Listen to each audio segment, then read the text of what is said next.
Assalamualaikum warahmatullahi wabarakatuh. Di sini kelompok kami akan mempresentasikan tugas besar komputer dan masyarakat.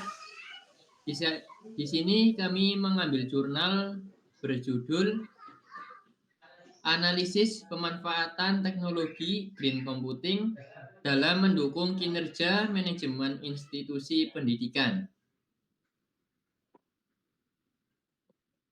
Di sini kami beranggotakan dua, yaitu Zaki Azan Nirwanda dengan NIM 211021137 dan saya Lutfi Fauzan dengan NIM 211021148. Kita akan masuk ke daftar isi. Di daftar isi ini terdapat pendahuluan, tinjauan literatur, metode penelitian, hasil dan pembahasan, kesimpulan dan saran, dan yang terakhir adalah daftar pustaka. Kita masuk ke pendahuluan. Pada industri 4.0, beberapa teknologi berkembang sangat pesat.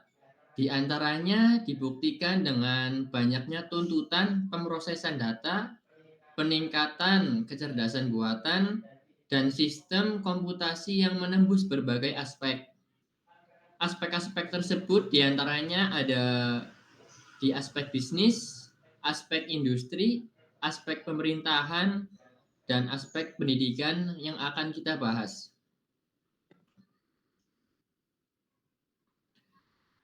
Lalu ada lembaga penelitian.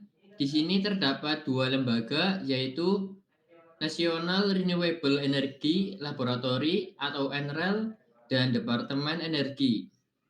Kita masuk ke National Renewable Energy Laboratory terlebih dahulu. Di lembaga ini berfokus pada penerapan sumber daya komputasi untuk efisiensi energi dan penelitian terbarukan dengan membangun komputasi hijau atau green computing. Sebagian besar fokus gerakan komputasi hijau saat ini adalah pada pusat data yang telah dicerca sebagai the soup of the tech world. Lalu kita masuk ke lembaga Departemen Energi. Di sini dilaporkan bahwa pusat data menghabiskan 1,5% dari semua listrik di Amerika Serikat pada tahun 2006.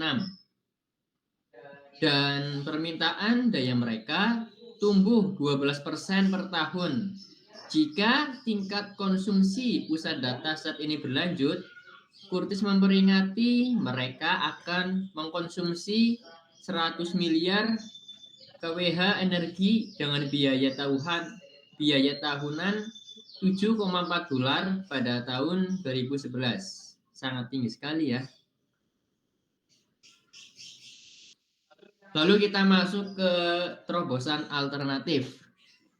Terobosan alternatif ini berawal dari permasalahannya, yaitu pembuatan mesin dengan teknologi artificial intelligence atau AI yang tetap menerapkan prinsip green computing untuk pengaksesan data dengan lebih cerdas, cepat, dan akurat yang tetap menggunakan bahan hemat sumber energi.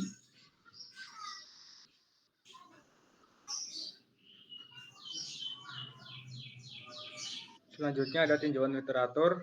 Di sini kami melakukan tinjauan literatur, yaitu tentang lembaga pendidikan adalah lembaga tempat berlangsungnya proses pendidikan untuk mengubah tingkah laku individu ke arah yang lebih baik. Jenis lembaga pendidikan ada 3, yaitu lembaga pendidikan formal atau sekolah, lalu ada lembaga pendidikan non formal atau misal kursus atau keterampilan, kursus bahasa dan kursus komputer, dan ada pendidikan informal, pendidikan yang terjadi di keluarga, dan semua ini membutuhkan manajemen kinerja. Lalu ada pengertian secara umum dari manajemen kinerja adalah kegiatan manajerial yang untuk memastikan bahwa sasaran organisasi telah tercapai secara konsisten dengan berbagai cara yang efisien dan efektif. Next.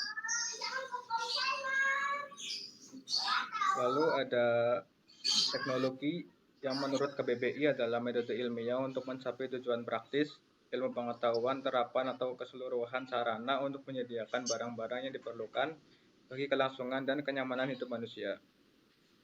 Lalu ada green computing adalah suatu agenda dalam ruang lingkup penggunaan komputer dan perangkat IT lainnya untuk menghemat energi dan mengurangi pemanasan global maupun pencemaran sekeliling yang terkait. Lalu ada hardware, adalah semua jenis komponen pada komputer yang memiliki bentuk fisik, bisa dilihat dan dirasakan.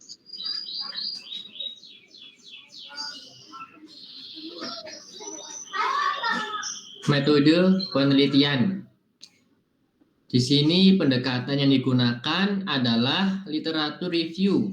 Dalam pengumpulan data, penulis menggunakan literatur review dengan mengumpulkan data dan informasi yang berkaitan dengan pemanfaatan teknologi green computing yang bersumber dari jurnal penelitian baik nasional maupun internasional, buku-buku penunjang, dan majalah.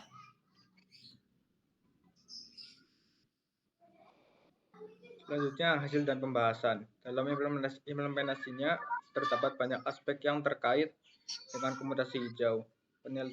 Penelitian ini akan berfokus pada pemanfaatan perangkat keras dan pembangunan infrastruktur yang dibutuhkan organisasi untuk menghemat biaya dan dana, di mana penggunaan teknologi komutasi pada saat ini dianggap merugikan lingkungan. Dengan adanya green computing yang masih dianggap sebagai teknologi baru yang tujuannya adalah untuk merancang tata kelola sistem komputer yang lebih baik dari sisi pengolahannya dan tentunya harus dapat melakukan efisiensi pada daya konsumsi energi yang telah ada saat ini. Karena konsumsi daya yang lebih besar secara langsung juga berdampak pada peningkatan emisi gas rumah kaca seperti karbon dioksida.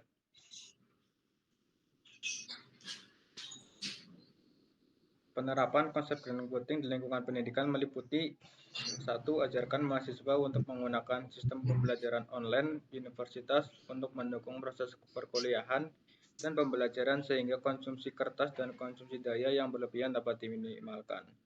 Yang kedua, biasakan mengirimkan tugas kepada siswa secara digital, misalkan melalui email dalam diskusi kelompok virtual atau pada milis.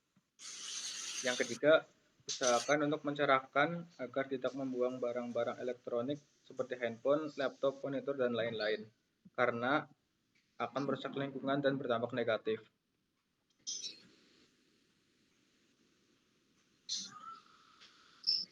Kita akan masuk ke kesimpulan. Terdapat 3 kesimpulan. Kita masuk yang pertama, yaitu teknologi komputasi hijau atau green computing adalah solusi terbaik bagi institusi pendidikan untuk mengurangi pemborosan perangkat dan peralatan komputer yang tidak berguna. 2. Pemanfaatan teknologi green computing dapat dimulai di institusi pendidikan untuk meningkatkan kesadaran siswa tentang menciptakan lingkungan tanpa limbah. Lalu yang terakhir, adanya green computing menjadikan lingkungan menjadi menyenangkan dan tentunya lebih baik dan sehat bagi kita. Lalu terdapat saran. Yang pertama, matikan komputer saat Anda tidak menggunakannya. 2. Putuskan sambungan peripheral seperti printer, sistem audio, pemindai, modem saat tidak digunakan. 3. Untuk komputer laboratorium, gunakan komputer StarPic berkualitas tinggi bila memungkinkan dan selalu pantau konsumsi dayanya.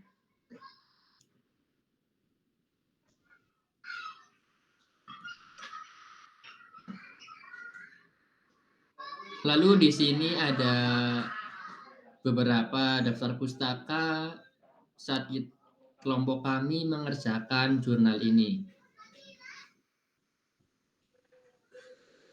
Lalu di sini persentase plagiarismenya kami cek di Turnitin dengan hasil 29%.